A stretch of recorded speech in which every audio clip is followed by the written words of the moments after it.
భారత్ 180 న్యూస్కి స్వాగతం.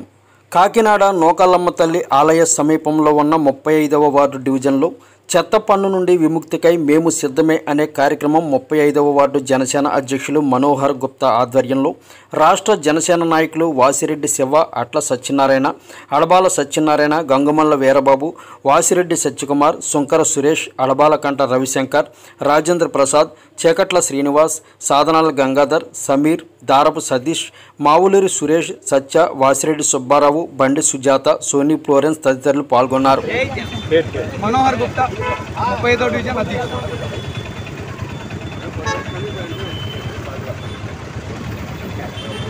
అందరికీ నమస్కారం. కాకినాడ సిటీ ఇన్ఛార్జ్ ముక్తా శశిధర్ గారి ఆదేశాల మేరకు వైసీపీ ప్రభుత్వం హామీలు ఇచ్చి మోసం చేసిన అన్ని విషయాలను కూడా ప్రజల దృష్టికి తీసుకొచ్చే విధంగా రోజుకో కార్యక్రమం ఏర్పాటు చేయడం, పెంచిన కరెంటు ఛార్జీల మీద, అలాగే గ్రీన్ ట్యాక్స్ మీద ఇలా జగన్మోహన్ రెడ్డి మాట తప్పను మడమ తప్పను అని చెప్పి ఈ రోజున ఈ రాష్ట్ర ప్రజల్ని ఏ విధంగా మోసం చేశాడో ఈ రాష్ట్ర ప్రజలకు అలాగే కాకినాడలో ఉన్న ప్రతి ఒక్కరికి తెలియజేసే విధంగా రోజుకో కార్యక్రమం ఏర్పాటు చేశారు. అందులో భాగంగా ఈరోజు చెత్త పన్ను విషయమే స్థానిక 35వ డివిజన్లో ఈ కార్యక్రమాన్ని ఏర్పాటు చేసి ప్రజలకు అవగాహన కల్పించడం జరిగింది.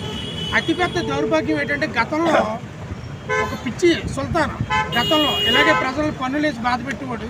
ఈ రోజున కనీ విని ఎరగని రీతిలో ఈ రాష్ట్రంలో చెత్త పన్ను వేసిన ఘనత ఈ చెత్త ముఖ్యమంత్రి జగన్కి దక్కింది. ఎంత దురదృష్టకరం అంటే ఒక సామాన్య మానవుడు ఒక ఇంటికి కట్టి తనకు అద్దెకుంటున్న ఒక అద్దెకి తీసుకుని నడుతున్న వ్యాపార సంస్థకి చెత్త పన్ను కట్టి పరిస్థితి దౌర్భాగ్యం. ఇలాంటి దురదృష్టకరమైన ముఖ్యమంత్రికి 151 సీట్లు ఇచ్చి ఈ రోజున ప్రజలందరూ కూడా గొగ్గోలు పెట్టే పరిస్థితి ఉంది. ప్రతి పేదవాడికి నేను అండగా ఉంటానని చెప్పి ప్రతి పేదవాడిని ఎలా దోచుకోవాలో జగన్మోహన్ రెడ్డికి తెలిసినట్టుగా ఇంకెవరికి తెలియదు.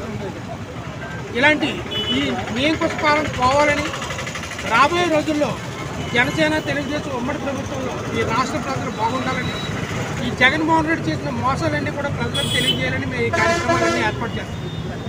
ప్రజలు కూడా గమనించండి, ఒక్కసారి విజ్ఞప్తితో ఆలోచించండి. ఇలాంటి చెత్త ముఖ్యమంత్రిని పారద్రోలి